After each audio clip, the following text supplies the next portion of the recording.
3 araw bago ang kabilugan ng buwan, aksidente kong narinig ang pag-uusap nila Lola at ng aking tiyahin na parehong pamilya ng papa ko.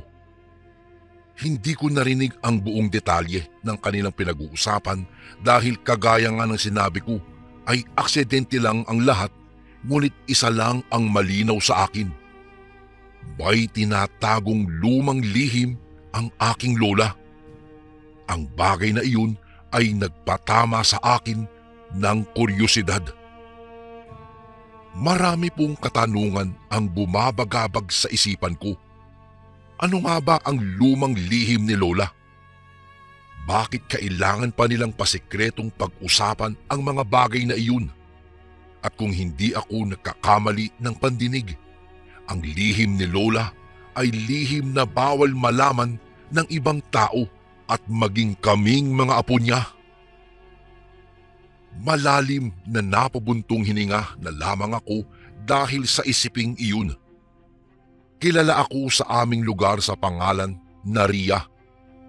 Pero Marian talaga ang buo kong pangalan. Ngunit dahil hindi ko naman daw kahawig ang artistang si Marian Rivera, ay tinawag na lamang nila akong Ria. Nakakatampo na nakakainis, hindi ba? Ngunit alam niyo po ba kung ano pa ang mas nakakainis? Iyon ay ang tinamaan ako ng kuryosidad kung ano nga ba talaga ang lumang lihim ni Lola. Sa edad na 84 anyos ay hindi ko maitatanggi na may kakaibang tinataglay na lakas pa rin ang aking lola. Mapagmahal ang lola ko at maalaga, lalo na sa aming mga apo niya. Malapit din ako sa kanya, lalo na at sa amin siya nakatira. May katandaan man si Lola, ngunit hindi kagaya ng ibang mga matatanda ay malakas pa siya.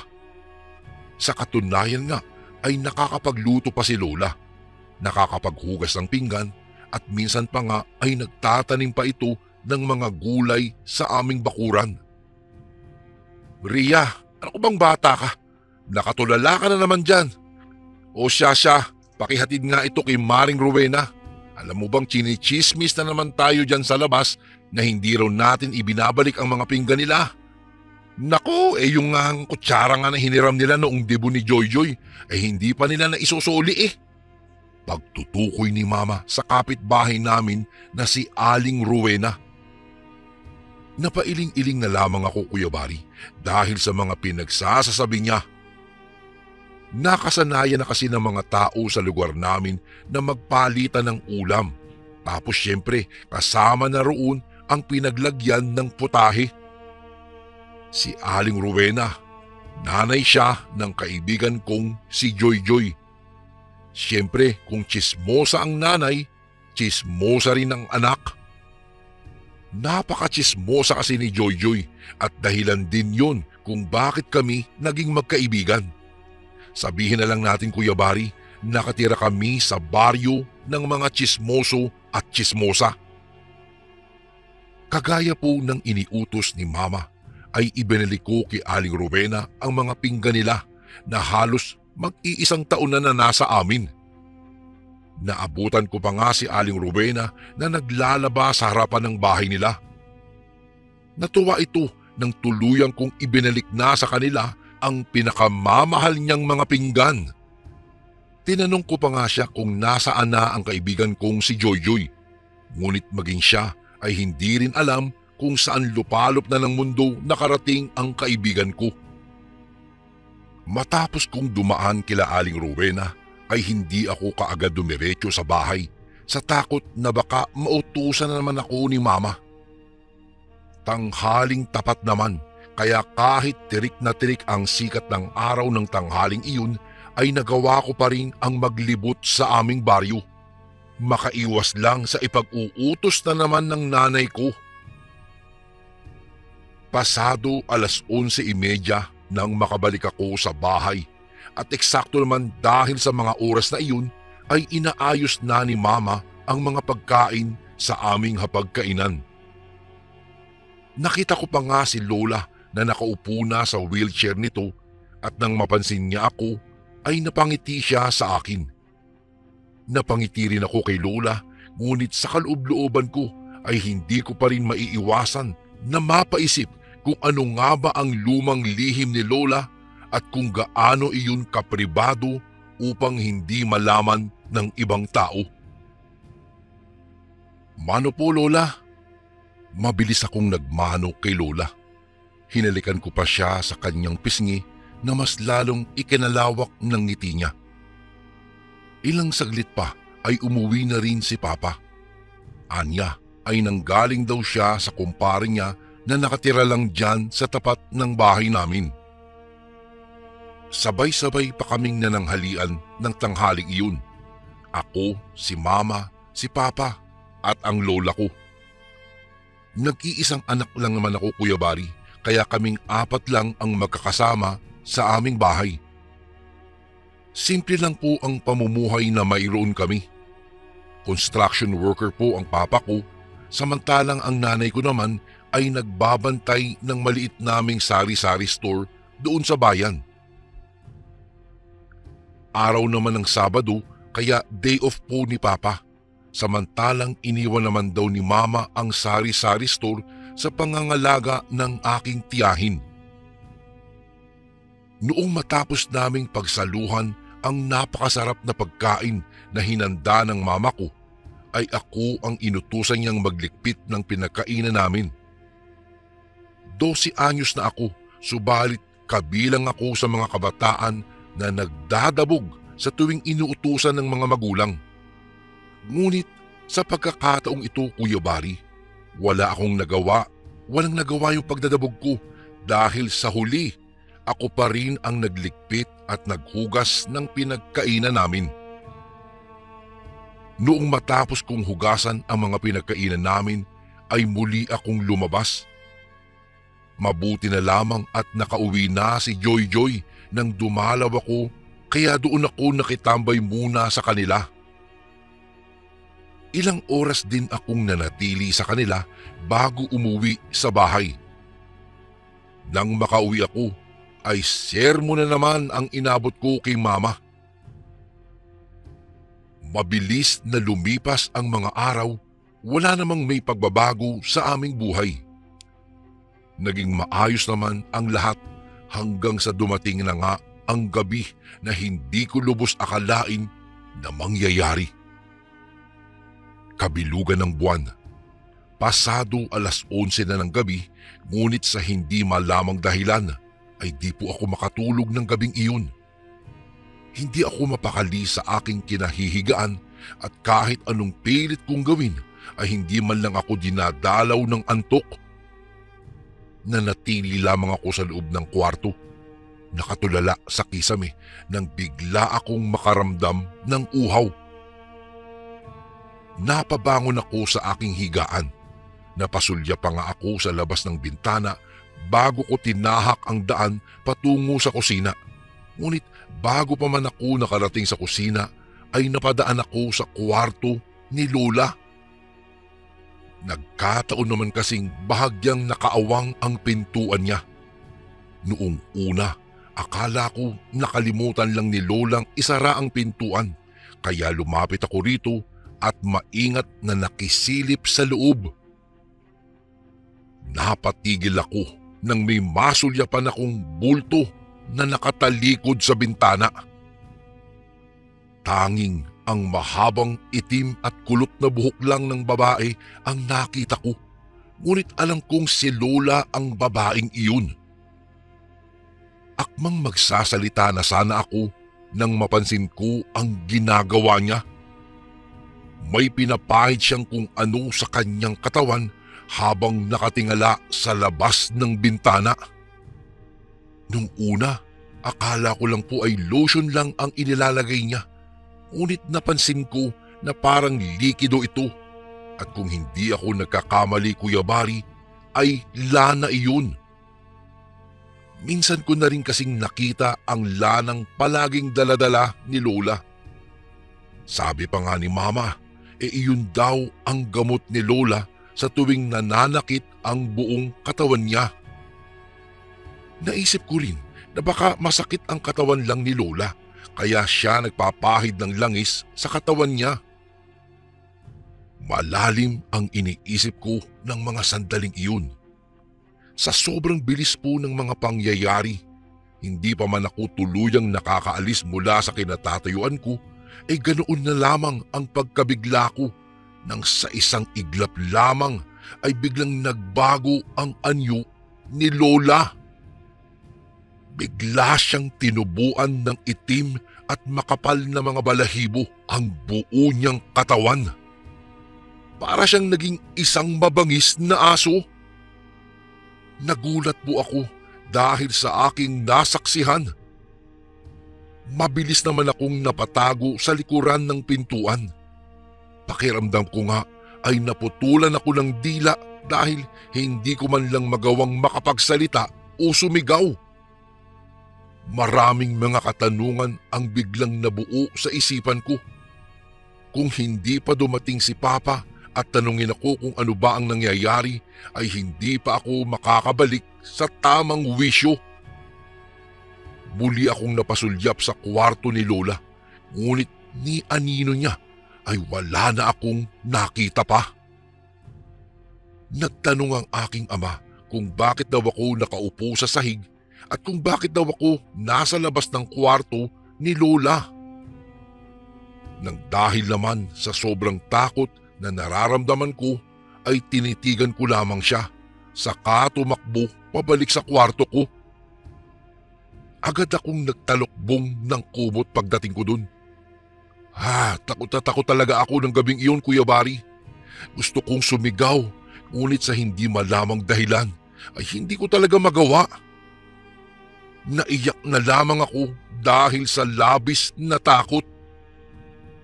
Halos hindi po talaga ako makapaniwala dahil sa aking nadiskubre. Aswang ang lola ko. Hindi ko lubos akalain na iyon pala ang matagal na niyang itinatagong lihim doon sa mga tao at sa aming mga apo niya. Maraming mga katanungan ang biglang pumasok sa isipan ko at mas nangibabaw ang takot na aking nararamdaman ng gabing iyon hanggang sa hindi ko man lang namalayan na nakatulog na pala ako. Kinabukasan, maaga akong nagising. Muling bumalik sa aking isipan ang mga nasaksihan ko ng gabing iyon. Ngayon ay malinaw na ang lahat sa akin. Sapat na ang nakita ko ng gabing iyon upang mapatunayan na totoong aswang ang lola ko. Naiyak na lamang ako, Kuya Bari, dahil sa isiping iyon. Nag-aalinlangan pa nga ako kung lalabas ba ako sa kwarto ko o maghapon na lang akong magkukulong doon sa loob. Malakas din po ang kutob ko na alam nila Mama ang tunay na pagkatao ni Lola. Sadyang inililihim lang niya sa amin ang katotohanan iyon.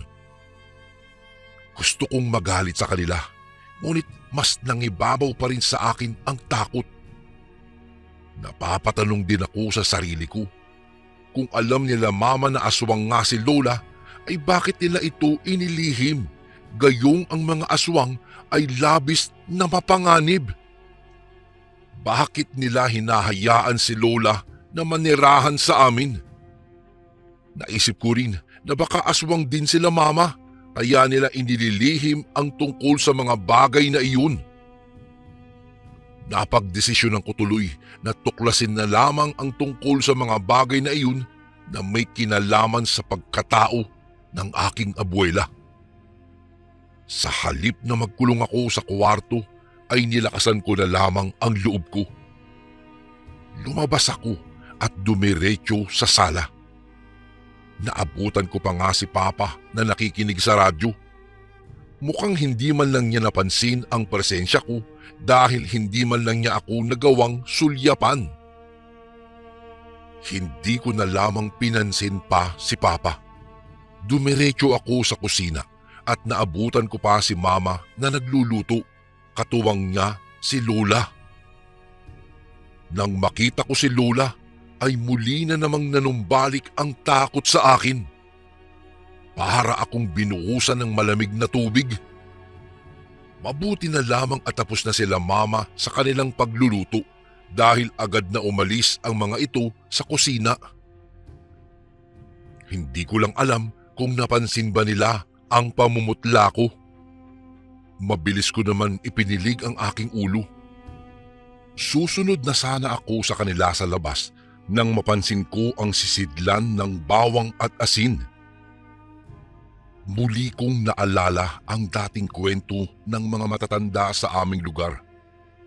Ayon sa kanila, isa raw sa mga pangontra laban sa mga aswang ay ang bawang at ang asin.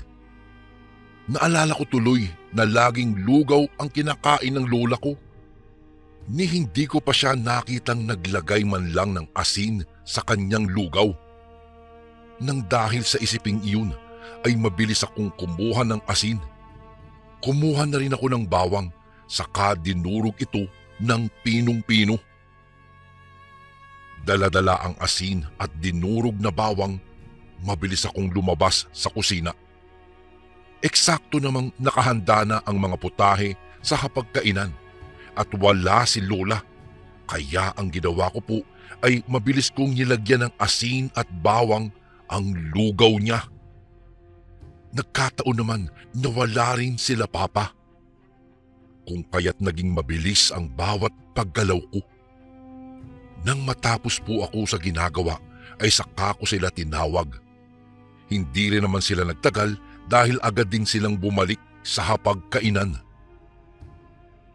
Nakakailang hakbang pa lamang noon si Lola patungo sa mesa nang bigla itong natigilan. Napansin ko ang tila paggalaw ng ilong niya na animoy may sinisinghot-singhot siya. Bigla ring naging malikot ang kanyang mga mata hanggang sa kusa itong tumigil sa lugaw na nilagyan ko ng asin at bawang. Nagulat pa nga ako nang biglang napasulyap sa akin si Lola.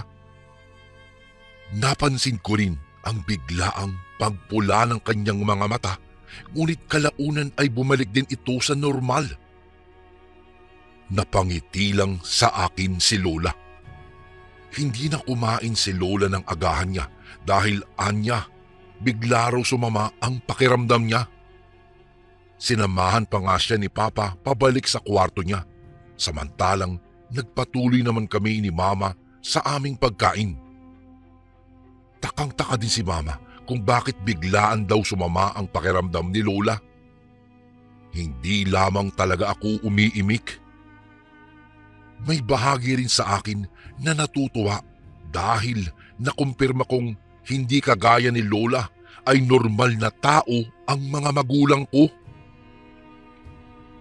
Noong sumunod na araw, biglang umusbong ang kalunos-lunos na balita sa aming lugar na may ilang mga tao raw ang natagpuan sa ilang liblib na bahagi dito sa aming lugar.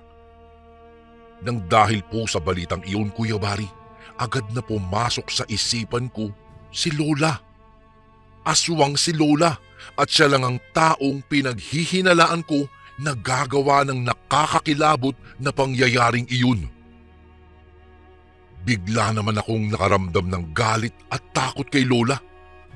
Hindi ko lubos akalain na halimaw pala ang matagal na naming kasakasama sa bahay at itinuturing naming kapamilya. Simula po nang madiskubre ko ang lihim ni Lola ay hindi ko maitatangging nagbago na ang mga ikinikilos ko. Madalas ay dumidistansya na ako sa kanya at hindi nagpapaiwan sa bahay na siya lamang ang tanging kasama. Iniiwasan ko talaga si Lola at hindi ko rin siya kinakausap. Mukhang napansin naman nila ang pagbabago kong iyon. Ilang beses pa ako tinanong ni Papa kung may problema raw ba ako, ngunit lagi ko siyang sinasagot na wala po. Isang hapon, tuluyan akong hinanap ni Papa at tinanong ulit ako kung ano ang problema. Iniiwasan ko pa ang mga katanungan ni Papa, ngunit sa huli ay napaamin niya rin ako.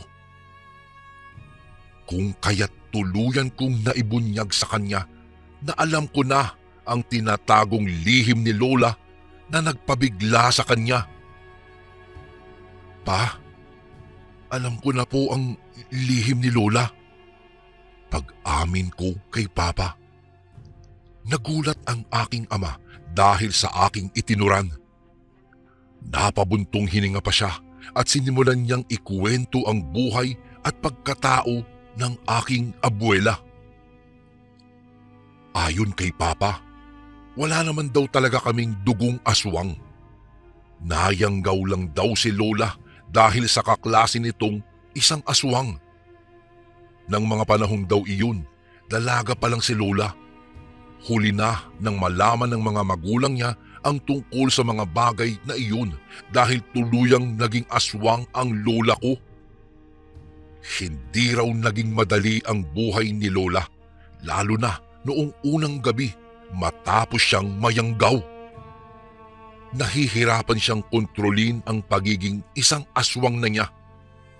Inamin din ni Papa na maraming mga inosenteng tao na ang naging biktima dati ni Lola, ngunit kalaunan daw ay nakontrol naman daw ni Lola ang pagiging isang aswang niya, maliban na lamang sa pagbabagong anyo nito tuwing gabi at sa tuwing bilog ang buwan. Alam ng pamilya ni na Mama at Papa ang tungkol sa mga bagay na iyon. Pinili na lamang nilang itago sa aming mga kabataan ang tunay na katauhan ni Lola upang maprotektahan kami at upang hindi raw kami matakot kay Lola. Sinigurado rin sa akin ni Papa na maliban sa nagbabagong anyo si Lola tuwing pagkagat ng dilim ay tanging karni lamang ng mga hayop ang kanyang kinakain. Hindi raw pumapatay si Lola ng mga inosenteng tao. Hindi na siya kumakain ng karne at lamang loob ng isang tao. Kahit na ikinuwento ni Papa sa akin ang nakaraan at maging ang tunay na pagkatao ni Lola, ay patuloy ko pa rin itong iniiwasan. Hindi ko talaga mapigilan na matakot sa kanya, Kuya Bari. Takot na takot talaga ako kay Lola. Aswang siya. Papaano na lamang kung isang araw ay hindi na ako magising dahil inulam na niya ako? Gabi-gabi na lamang ay hindi ako nakakatulog ng maayos sa isipin na baka bigla niya akong pasukin sa kwarto at dumugin. Alam kong alam na rin ni Lola na alam ko na ang lihim niya. Ilang beses na nga rin siyang nagtangka na kausapin ako tungkol sa mga bagay na iyon, ngunit ako na mismo ang umiiwas sa kanya. Patuloy ko siyang iniiwasan. Hindi na rin ako sumasabay sa kanya kubain sa isang hapag. Makailang beses ko rin siyang sinisilip sa kwarto niya, lalo na tuwing gabi. Maliban sa pinapahira ni Lola ang kanyang katawan, ay nagbabagong anyo si Lola gabi-gabi. Ay wala naman akong nakikita na kakaiba. Hindi rin naman siya lumalabas sa bahay. Isang araw, biglaan na lamang nagkasakit si Lola. Mabilis siyang humina at kapansin-pansin ang pangangayayat niya. Ilang beses din siyang pinabalik-balik nila Papa sa ospital, ngunit habang tumatagal lang ay mas lalong lumalala ang kalagayan niya. Nang sumunod na araw ay saka naman dumating ang mga anak ni Lola at maging ang mga kamag-anak namin. Nag-usap-usap pa nga ang mga matatanda sa aming pamilya sa kwarto ni Lola ng araw na iyon. Ang buong akala ko ay binabalak nilang dalhin si Lola sa lungsod ng Maynila upang doon na ito ipagamot, ngunit kinagabihan din. Animoy binagsakan ako ng langit at lupa matapos kong babalitaan na tuluyang sumakbilang buhay na ang aking Lola. Samot-saring reaksyon ang nararamdaman ko ng gabing iyon. Lungkot at pagsisisi ang nangingibabaw po sa akin, Kuya Bari. Hindi ko maiwasan na malungkot at magsisi dahil kahit sa huling pagkakataon ay hindi ko man lang nagawang makipag-usap sa aking lola. Nakumpirma rin na hindi si Lola ang aswang na nambibiktima sa aming lugar dahil lumabas po sa investigasyon na kagagawan pala iyon ng mga sindikato. Sa katunayan, ang ilan sa mga sindikato ay ibinalitang nahuli na. Totoo nga ang kasabihan na laging nasa huli ang pagsisisi. Iyak ako ng iyak ng gabing iyon. Marami ang nalungkot dahil sa pagkawala ng lola ko. Nagtulong-tulong pa nga ang mga kamag-anak namin para sa mga gastusin, para sa lamay at para sa libing ni lola. Marahil ay aswang nga ang lola ko, ngunit tama sila papa. Mabait at mapagmahal na tao si lola. Ni hindi niya nagawang saktan kaming pamilya niya. Marami ring mga tao ang dumalo sa burol ng lola ko. Dumalo ang lahat ng mga kamag-anak namin at maging ang mga malalapit niyang mga kaibigan. Ilang dekada na rin ang nakalipas simula noong nangyari ang kwentong ito. Ngunit ang nakaraan, animoy kahapon lamang nangyari. Sariwang-sariwa pa rin sa aking alaala ang lahat, Kuya Bari. Hindi ko rin maitatanggi na may mga katanungan pa rin nabubuo sa isipan ko hanggang sa kasalukuyan. Ayon sa mga matatanda at sa mga nabasa ko, hindi raw basta-bastang mamamatay ang aswang hanggat hindi nila na ipapasa ang kanilang perlas na itim. Perlas na itim ang tawag namin sa mutya ng mga aswang. Ito po, Kuya Bari, ang nagbibigay sa kanila ng lakas at dahilan kung bakit sila naging aswang. At kung totoo nga ang bagay na iyon, ay talagang palaisipan pa rin po sa akin kung kanino ni Lola ipinasa ang kanyang itim na perlas. Halos hindi pa rin po ako makapaniwala na ang matagal na lihim ni Lola ay may kinalaman pala sa kanyang tunay na pagkatao. At sino ang mag-aakala na meron pa rin siyang inililihim bago siya namatay? At ang lihim na iyon ay may kinalaman sa kung sino ang pinagpasahan niya ng kanyang itim na perlas. Alam ko pong hindi madali ang maging isang aswang, ngunit kung sino man ang taong iyon at kung isa man iyon sa aming kapamilya, ang mahihiling ko lamang, sana po gamitin niya ito sa kabutihan at iwasan niya ang manakit ng mga inosente. Kuya Bari, dito ko na po tatapusin ang aking kwento. Hanggang dito na lang po at sana po'y mapiling niyo rin po itong basahin sa mga darating na araw. God bless po sa lahat ng kasundong nakikinig ngayon. Lubos na gumagalang, Maribel.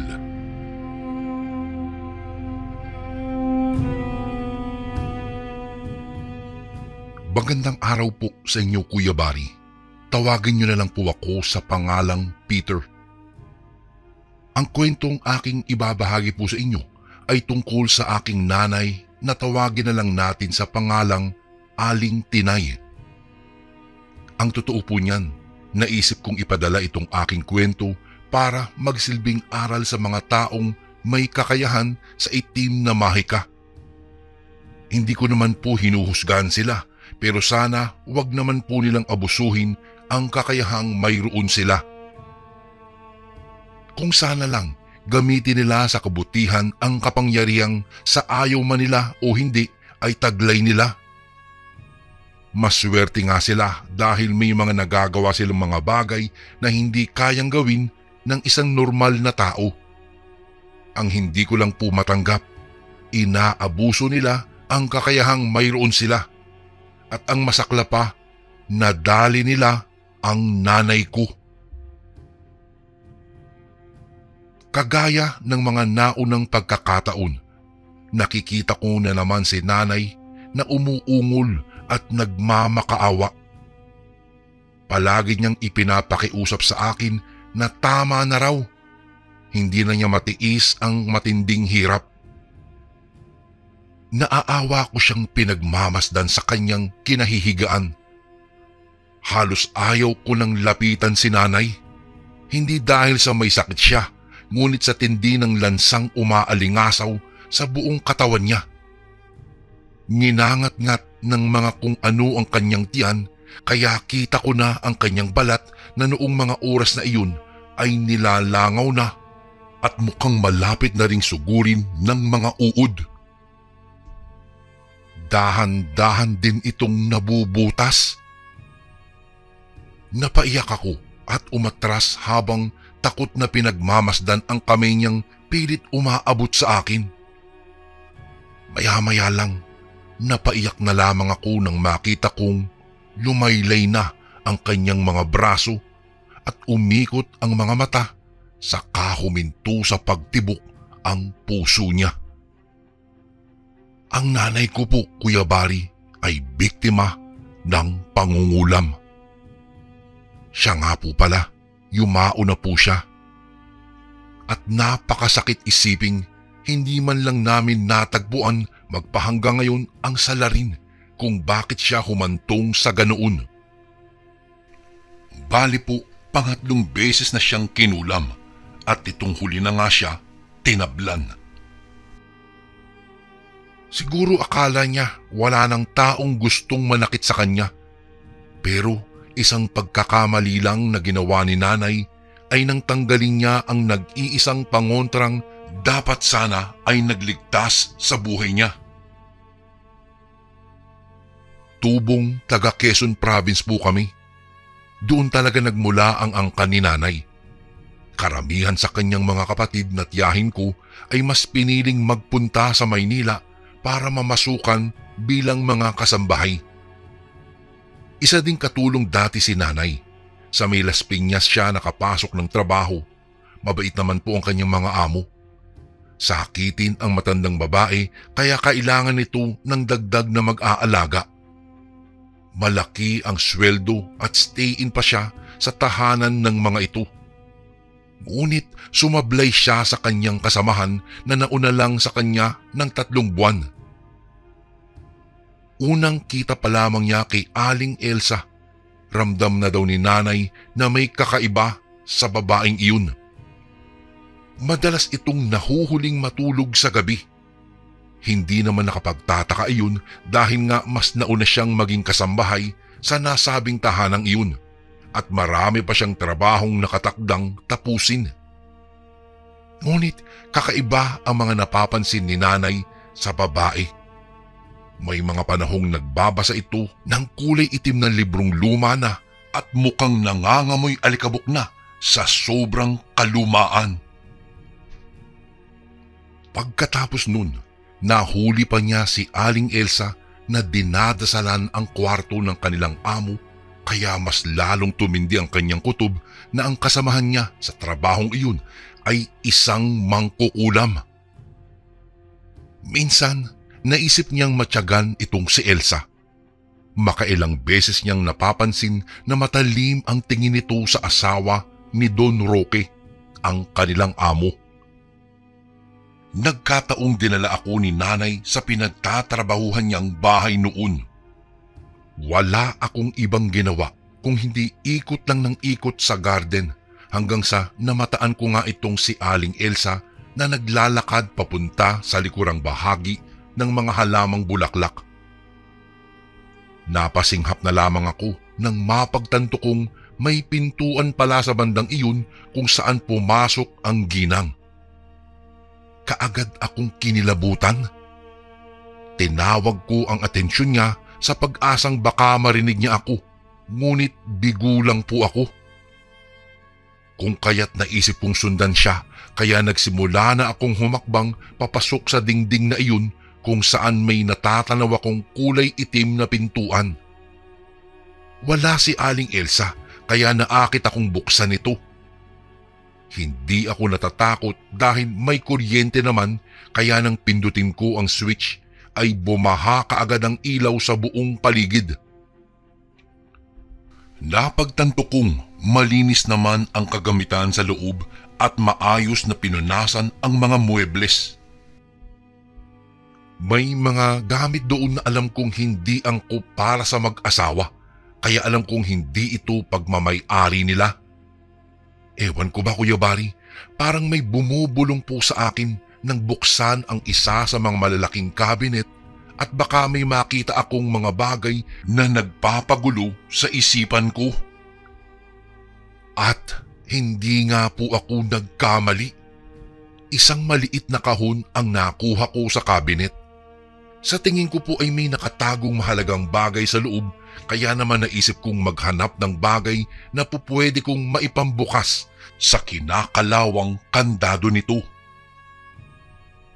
Nalingunan ko ang isang kutsara.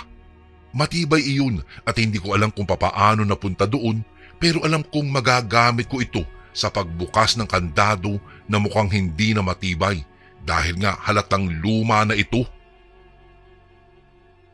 Tumambad sa aking harapan ang mga botelyang may nakalagay na iba't ibang klasing insekto. May mga langis na maayos na nakabahig sa gilid at iilang piraso ng manika na pawang nakabaluktot na at mukhang maayos na nilamukos. Ngunit nakikita ko pa naman ang mga litrato sa bawat dibdib ng mga ito. Sumasal ang kaba sa aking dibdib nang makilala ang mga nasa litrato. Naroroon ang mukha ng asawa ni Don Roque. May iilang mukha pa na hindi ko kilala, ngunit sigurado akong natikman din ang lagim na dala ng itim na mahikang iyon. Nahinto lamang ako sa ginagawa ko nang matanaw ulit si Aling Elsa na dumaan sa pasilyo papunta sa kinaroroonan ko. Kaya naman nangatog ako sa takot na nagtago ako sa ilalim ng kama. Kilabot at kaba ang nadarama ko sa isiping baka nakita niya ako sa gilid, kaya naman abot-abot ang dasal ko na sana ay wag niya akong mahanap. Dudungaw na sana siya sa kamang kinaroroonan ko. Marahil ay nagtataka kung bakit nagulo ang mga bagay sa kwartong iyon nang makarinig ng kalampag sa labas. Nakita ko siyang nagmamadaling umalis, kaya naman napahinga ako ng maluwag at nagpa siyang lumabas na rin. Susundan ko na sana siya kung hindi lang ba ako nahuli ni nanay. Sabay-sabing kausapin ko daw muna ang mga matatanda nang malibang ang mga ito at siya na daw ang susunod kay Aling Elsa. Sa puko ang dibdib na niyakap siya, sabay-sabing salamat dahil nakita niya ako. Anya, wag ko na daw uuliting magliwaliw kung saan-saan at baka makulong ako ng hindi sinasadya sa mga tagong kwarto sa loob ng bahay na iyon. Tumango lamang ako kay nanay. Wala akong nagawa kung hindi hayaan na lamang siya, kaya pumihit ako pabalik sa pool kung saan naroroon ang mag-asawa at kinausap sila.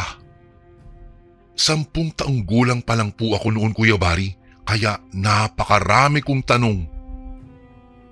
Ganun pa man, magiliw naman akong sinagot ng mag-asawa. Hindi sinasadyang napatingin ako sa matandang babae na amo ni nanay. Maputla ito at tila malayo ang tingin. Kakaiba din ang tamlay na makikita ko sa kanyang mukha. Tila ba na may dinaramdam na sakit? Napansin yata ako ng asawa nitong lalaki, kaya ginulo niya ang buhok ko. Hindi nakatiis na tinanong ko siya kung ano ba ang nangyari sa kanyang asawa. Anya, wala din daw siyang ideya. Basta na lamang daw na nagising na lamang sila na ganyan na siya. Masama palagi ang pakiramdam, nagsusuka at nahihilo pa. Napangangapa nga ako nang sinabi ng matandang lalaki na hindi pangkaraniwan ang mga bagay na isinusuka ng kanyang asawa. Sabi niya, dumuduwal daw siya ng mga insekto. At hindi ordinaryong insekto, nakakalasong insekto at unti-unti nitong kinakain ang laman ng asawa niya sa loob ng katawan nito.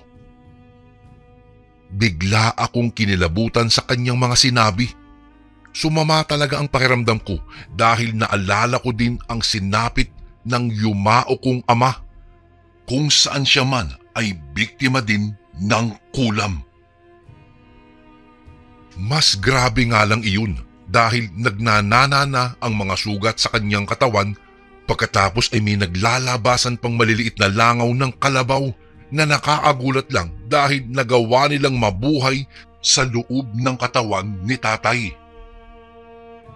Naalala ko din ang mga bagay na nakita ko sa isang tagong silid kanina. Gusto ko mang isumbong sa kanila ang aking nakita, ngunit naisip ko pa ring hintayin na lang muna si nanay. Nagpalingon-lingon ako sa paligid at nagliwanag ang aking mukha nang makita ang malaking puno ng suha. Saglit akong nagpaalam at pinuntahan ang nasabing puno. Matyaga akong umakyat. Ingat na wag akong sumabit sa mga tinik nito dahil iyon naman talaga ang sadya kong kuhain. Nagmamadali din akong bumalik sa kinaroroonan ng matatanda at inabot sa kanila ang bagay na aking kinuha. Tanong pa sa akin ng lalaki, ano ba raw ang gagawin nila sa mga iyon? Magalang ko namang sinabi sa kanila na iyan ang kontrasumpa para mawala ang karamdamang nararamdaman ng aming katawan. Pwede nila itong gawing toothpick at tanggalin ang mga pagkaing sumabit sa kanilang ngipin sa paniniwalang matatanggal din ng tinik na iyon ang karamdamang nakakabit sa amin. Nagkatinginan ang mag-asawa saka sinabi sa akin ni Don Roque na kung naniniwala ba daw ako sa kababalaghan. Naging malapad ang pagtango ko, kaya naman imbes na nanahimik lang sila kanina ay naging sunod-sunod na ang mga tanong nila sa akin. Ipinaliwanag ko sa kanila na walang kababalaghan kapag siyensya ang pinag-uusapan. Lahat kasi ay may kaakibat na eksplenasyon o formula. Samantalang sa kababalaghan naman, tanging ang kalikasan lamang ang nakakaalam kung bakit may mga taong kakaiba ang kakayahan na nag-e-exist sa ating mundo. Sinabi ko din sa kanila na ang aswang ay marami ang uri at karamihan sa kanila kayang magbigay ng karamdaman sa isang tao. Kagaya na lamang ng mga bangkilan, ng sigbinan, higit sa lahat ng mangkukulam. Opo, ang mangkukulam ay tinaguriang aswang dahil may mga katangian silang taglay na kagaya ng sa aswang. Kumakain sila ng mga lamang loob para maging makapangyarihan. Nag-uurasyon sila para makapagbago sila ng kanilang anyo. At higit sa lahat, nagbibigay sila ng karamdaman. At ang tinik ng suha lang ang isa sa mga epektibong pangontra na pwede nilang gamitin nang sa gayon malaman namin kung sila ba ay inaswang o kinulam. Wala naman kasing sakit na ibinibigay ang kalikasan na kailangang sumuka ng insekto ang mga tao. Kapag kaganoon na ang nangyari, malinaw na kinukulam o inaswang na ang mga taong may nararamdamang ganito. Ganun na lamang ang tuwa ng matatanda sa akin at nagpakuha pa ng maraming tinik ng suha. Nang mga oras ding iyon ay sumaya din ako nang makitang sumigla ang may sakit na babae. Noong nasa kalagitnaan kami ng pag-uusap nang humahangos na dumating si nanay habang daladala ang dalawang manikang bahagyang nagulo dahil sa kanyang pagtakbo. Kasunod naman niyang humahabol si Aling Elsa na may daladalang kutsilyo. Nagsigawan kaming lahat na nasa gilid ng swimming pool. Sa pautal-utal na pagsasalita ay nagawang sabihin ni nanay na kaya pala nagkakasakit ang kanilang among babae ay dahil matagal na itong kinukulam ni Aling Elsa. Galit na suminghal naman si Don Roque at nanlilisik ang mga matang napatingin kay Aling Elsa. Ano daw ba ang kasalanan nila at kailangan pa nitong pagdusahin ang kanyang asawa? Naging mabuting amo naman daw sila sa kanya. Bakit kailangan bigyan ng karamdaman ang kanilang pamilya? Gayong kapag may kinakailangan si Aling Elsa ay hindi naman daw ito kailanman tinatanggihan. Biglang nanlisik ang mga mata ni Aling Elsa. Anya, masyado daw biniyayaan ng magandang buhay ang pamilya ni na Don Roque. Samantalang sina Aling Elsa daw ay minalas ng minalas, kaya namatay ang kanyang asawa at nagkasakit ang mga anak at nawalan pa ng tirahan. Ang kanyang inggit sa mag-anak ang nagtulak sa kanya para kulamin ang asawa ni Don Roque na kailanman hindi naging malupit sa kanila. Kaagad namang nagpatawag ng gwardiya si Don Roque at na-corner kaagad si Aling Elsa. Gusto man niyang magpumiglas, hindi na niya nagawa pa. Mukhang sa kulungan na talaga ang bagsak niya. Sa tulong ni nanay, na ipagamot namin ang asawa ni Don Roque. Nang malaman ng kanilang anak ang sitwasyon ng dalawang matanda sa Pilipinas, ay wala itong nagawa kung hindi kunin ang mag-asawa para sa ibang bansa na manirahan. Mabuti na lamang, likas na magaling ang albularyong tumingin sa misis ni Don Roque. Gumaling kaagad ito. Nakakalungkot mang isipin, sa pag-alis ng mag-asawa ay otomatikong wala ding trabaho si nanay. Ngunit hindi naging pabaya ang mayamang mag-asawa. Binigyan nila kami ng katamtamang halaga ng salapi para makapagsimula ng isang negosyo, bilang pasasalamat na din sa lahat ng tulong daw na ginawa namin sa kanila.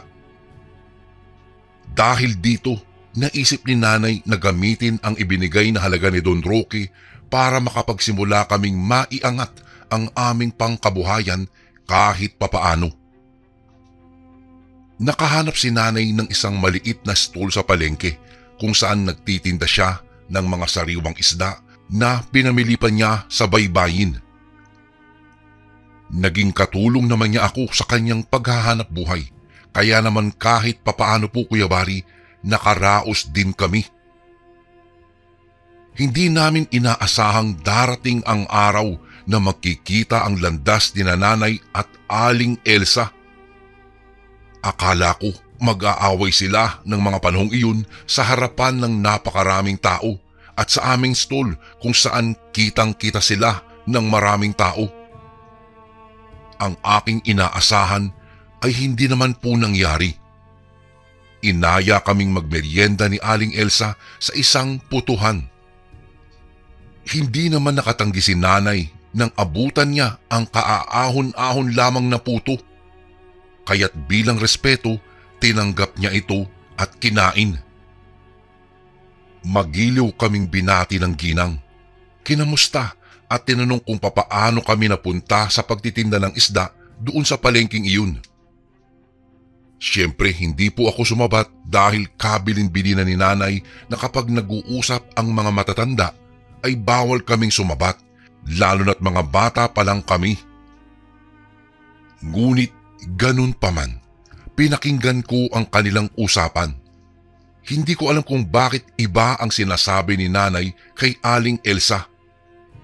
Anya, umalis siya sa bahay ni na Don Roque Pagkatapos ng nangyari, pinili na lang naming magtinda na lang sa palengke para may hanap buhay pa din kami. Tumango-tango lang si Aling Elsa, pero hindi ko alam, may masama na pala siyang binabalak kay nanay. Mahimbing kaming natutulog ng gabing iyon nang maalipungatan ako sa ingay ng nagwawalang pusa sa bubungan. Natatandaan ko, niyakap ko si nanay dahil natatakot ako noon. Hindi ko naman napansin kaagad na gising pala si nanay dahil mas natuon ang pansin ko sa pusa. Nagulat na lamang ako nang marinig ang impit niyang pag-iyak, kaya naman nagmamadali akong bumangon sa kaniyugyug si nanay.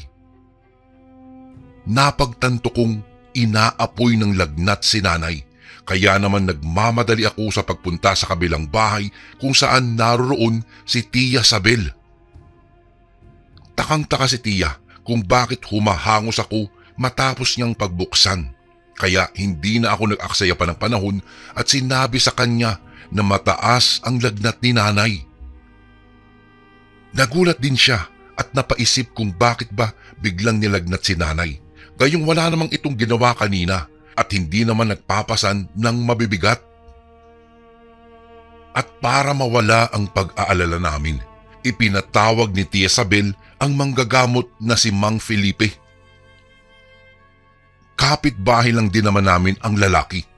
Bali matanda po ito kay nanay ng 10 taon at kung makaasta ay tila ba mga anak na niya sina nanay at Tia Sabel.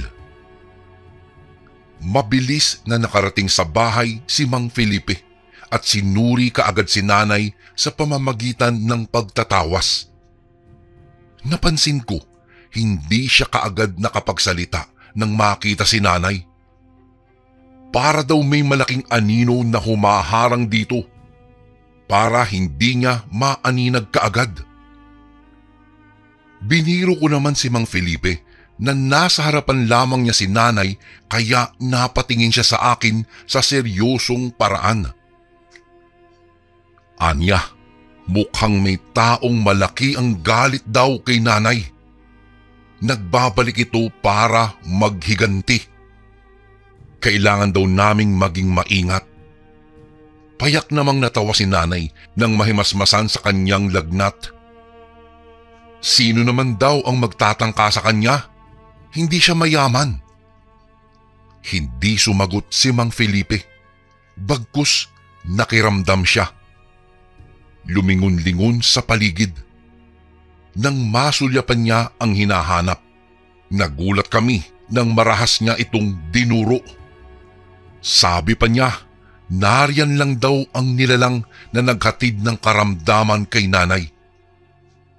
Dinampot niya ang kanyang buntot pagi at napakabilis na tinungo ang likurang bahagi ng sofa. Napatalo naman kami nang mapansing umangil bigla ang nilalang na kanyang hinahabol. Isang itim na pusa. Umatungal ang nilalang nang hampasin niya ito ng kanyang dalang buntot pagi. Kami naman ay hindi nakapagsalita nang marahas niyang sinindak ang pusa at kinausap ito na parang tao. Habang nahihirapan ang pusa, napaigtad si nanay. Ayon kay Mang Felipe, may koneksyon ang pusang iyon sa mismong mangkukulam na nagbabalak na manggulo sa amin. May nag-abot daw ng pagkain kay nanay na may kasamang orasyon. Kaya naman kaagad siyang nilagnat ng matindi. Ito daw ang paraan ng mga mangkukulam para masaktan ang mga taong kinasusuklaman nila. Ngunit ganun pa man, nagpasalamat kami dahil naging maayos din naman ang pakiramdam ni nanay at nakasisiguro akong makakatulog na din siya ng maayos. Kinaumagahan, babangon pa lamang ako sa kama nang sagilahan ako ng takot. Hindi ako tumabi kay nanay kagabi dahil na din sa utos sa akin ni Tia Sabel na baka raw mahawa ako. Malapit lang din naman ako sa higaan ni nanay, kaya ayos lang po iyon sa akin. Alam ko naman na mababantayan ko siya kaagad kapag may mga kailangan. Bumangon ako at sinubukang tignan ulit si nanay. Halos mapasandal ako sa aking kinatatayuan dahil ang mga braso at binti niya ay puno ng kalmot at kagat ng lamok na hindi ko naman alam kung papaano nangyari. Wala akong natatandaang may libu-libong lamok na umatake sa amin at mas lalong wala akong natatandaan na kahit anong lamok na napapagawi sa amin. Ang mas lalong nakakahindik pa, ang mga kagat na ito ay nagtutubig na tila ba gusto nang magpakawala ng maraming nana.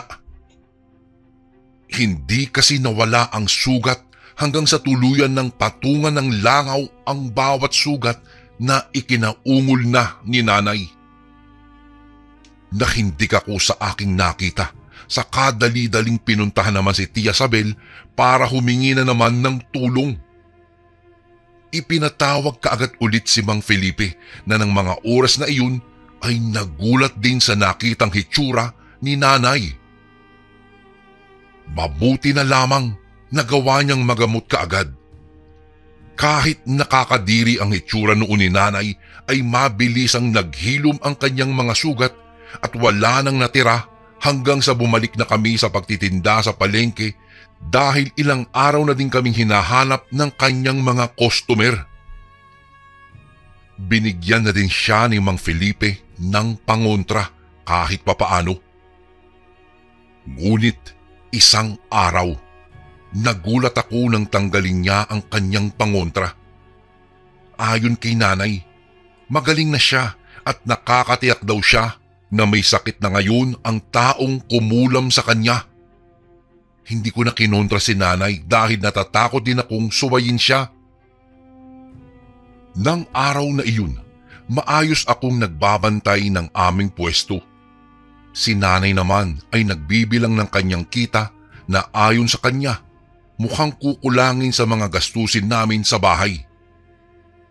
Dahil sa ilang beses siyang nakapagpahinga, ay mas lumaki ang aming gastusin dahil nagsunod-sunod ang bayarin ng tubig, kuryente, maging renta sa bahay.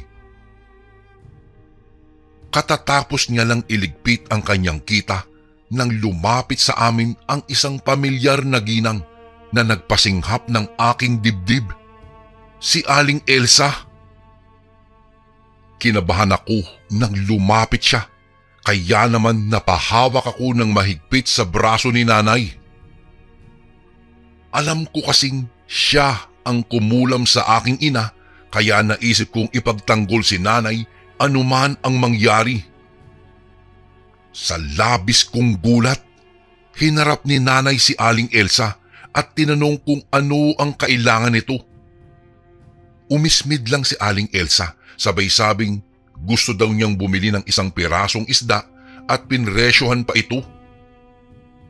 Nang gigigil na tinanggihan ni nanay ang ginang. Ang tinutukoy niyang isda ay iyong mamahaling klase kaya hindi pwedeng bilhin ng mura tapos isa lang. Per kilo ang tinda namin kaya mariing umiling si nanay. Lugi na daw sila sa klase ng mamimiling kagaya ni Aling Elsa. Kaya humanap na lang daw ito ng tinderang papatol sa kagustuhan niya. Gusto kong pigilan si nanay dahil alam ko kung anong klase si Aling Elsa, ngunit hindi siya nagpaawat. Tumungayaw siya at pinahiya ang ginang na nagtapos sa pag-alis nito sa kanyang pwesto. Pilit kong kinalimutan ang nangyaring iyon, ngunit nagulat na lang ako nang magising isang araw at nakita si nanay na namimilipit sa sakit ng kanyang tiyan. Lumipas ang mga araw. Mas lalong naging hulas si nanay sa kung anumang bagay na nagmula sa kanyang tiyan kaya gayon na lamang ang pagkabahala ko. Lumalaki din ang kanyang tiyan at lumulobo na para bang may kung anong laman. Kaya kumonsulta na kami sa doktor. Halos magulantang kami nang makitang gumagalaw-galaw ang kanyang tiyan na tila ba may kung anong buhay na bagay na nasa loob nun. Dahil hindi pa matiyak ng doktor kung ano ito, pinahintulutan niya muna kaming umuwi. Ngunit makalipas lamang ang ilang oras, biglaan nga siyang namatay. Ang tiyan niyang gumagalaw-galaw ay tuluyang nabutas at lumabas doon ang isang buhay na isdang kagaya noong binebenta niya na dapat ay bibilhin ni Aling Elsa. At ang mas higit pang nakakasindak ay bumubuga ito ng likidong amoy lason. Kaya hula namin ito ang kumitil sa buhay niya. Mabilis ang pangyayari. Masakit man, Kuya Bari, wala akong nagawa kung hindi ang tanggapin na lamang ang masaklap niyang kamatayan. Magpas hanggang ngayon, hindi na namin matagpuan si Aling Elsa at nawawala na rin ako ng pag-asa dahil sino ang maniniwala sa kulam? Kahit humantong pa ito sa husgado, ay tiyak kong hindi ito pakikinggan. Kuya Bari, ipinagpapasa Diyos ko na lamang ang lahat. Dito na po nagtatapos ang malagim na kwento ng aking nanay. Ang mapait niyang karanasan dahil kinulam siya at nilason gamit ang isda. Hanggang dito na lang po at sana po'y mabasa niyo rin po ito sa inyong channel. Lubos na gumagalang, Peter. And again, maraming salamat po mga kasundo. Don't forget to subscribe and i-click nyo lang po yung bell na button para updated po kayo sa mga upcoming videos namin na paparating. Maraming salamat po ulit. God bless and ingat po lagi dyan. Ito po si Kuya Bari at ako ang Sundo.